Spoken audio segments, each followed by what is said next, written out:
मेहनती चींटी और दुष्ट कौवा की कहानी। जंगल की हरियाली और उसकी विविधता ने उसे एक अद्वितीय संसार बना दिया था, जहां पेड़ों की छांव, नदियों की बहती धारा और पक्षियों की चहचहाहट हर क्षण को खास बना देती थी। जंगल के बीचों बीच एक विशाल वटवृक्ष खड़ा था, जिसकी जड़ों और शाखाओं में एक छोटी सी चींटी का परिवार निवास करता था। इस चींटी का नाम नंदिनी था। नंदिनी का जीवन कठिन परिश्रम और समर्पण से भरा हुआ था। हर दिन सूरज की पहली किरण से पहले वह अपने घर से निकल जाती और दिन भर खाने का सामान इकट्ठा करती रहती। उसकी छोटी छोटी पाँव और मेहनती हाथ उसके कार्य की कहानी बताते थे। नंदिनी ने अपने परिवार के लिए एक सुरक्षित आश्रय तैयार किया था, जिसमें उसकी माँ और 3 छोटे बच्चे भी शामिल थे। उसने सर्दियों के लिए पर्याप्त भोजन जमा कर लिया था और अपने घर को अच्छी तरह से तैयार कर लिया था। जंगल के एक कोने में एक बड़ा पेड़ था, जिस पर एक काला कौवा, जिसका नाम चंदू था, निवास करता था। चंदू की आदतें स्वभाव से आलसी थीं और वह अपने भोजन के लिए दूसरों पर निर्भर रहता था। उसकी एक आदत थी कि वह हमेशा दूसरों की मेहनत पर निगरानी रखता और अवसर मिलने पर अपना हिस्सा ले लेता। एक दिन चंदू ने देखा कि नंदिनी कितनी मेहनत से भोजन इकट्ठा कर रही है। उसने सोचा कि अगर वह नंदिनी की उदारता का लाभ उठा सके तो उसे अपनी आलसी आदतों को बदलने की कोई जरूरत नहीं पड़ेगी। चंदू ने नंदिनी के पास जाकर उसे अपनी दयनीय स्थिति का वर्णन किया और कहा, नंदिनी, तुम कितनी मेहनती हो। मैं बहुत भूखा हूँ, कृपया मेरी थोड़ी सहायता करो। नंदिनी ने अपनी उदारता दिखाते हुए उसे थोड़ा सा भोजन दे दिया, लेकिन चंदू की नीयत ठीक नहीं थी।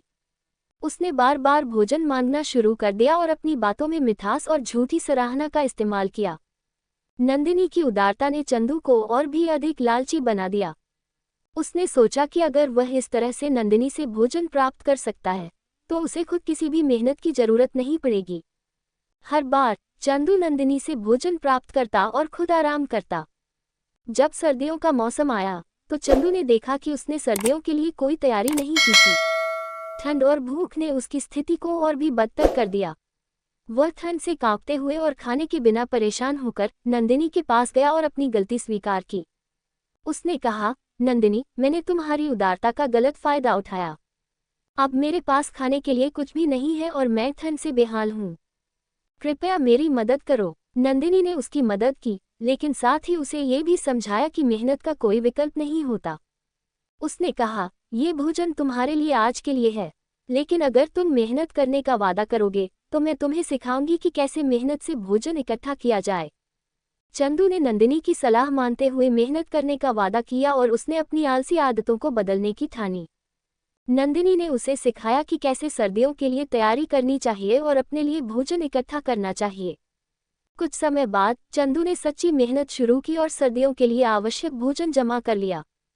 उसने समझा कि मेहनत का फल मीठा होता है और अब वह मेहनती और ईमानदार बन गया। नंदिनी और चंदू के बीच एक नई दोस्ती का जन्म हुआ। चंदू ने अपनी नई आदतों से दूसरों की मदद करना शुरू किया और जंगल में खुशहाली फैलाने में योगदान दिया। जंगल के अन्य जानवर और पक्षी भी इस परिवर्तन से प्रभावित हुए और सभी ने मिलकर एक दूसरे की सहायता करने का संकल्प लिया। नंदिनी और चंदू की कहानी जंगल में फैल गई और सभी ने उनसे प्रेरणा ली। इस प्रकार जंगल में एक नई शुरुआत हुई, जहां परिश्रम और सच्ची दोस्ती का महत्व समझा गया। चंदू ने अपनी नई पहचान बनाई और अब वह जंगल का सबसे मेहनती और ईमानदार कौवा बन गया। ये कहानी हमें सिखाती है कि मेहनत और ईमानदारी के बिना कुछ भी प्राप्त किया जा सकता है और हमें हमेशा अपने काम और दूसरों की मदद करने में विश्वास रखना चाहिए।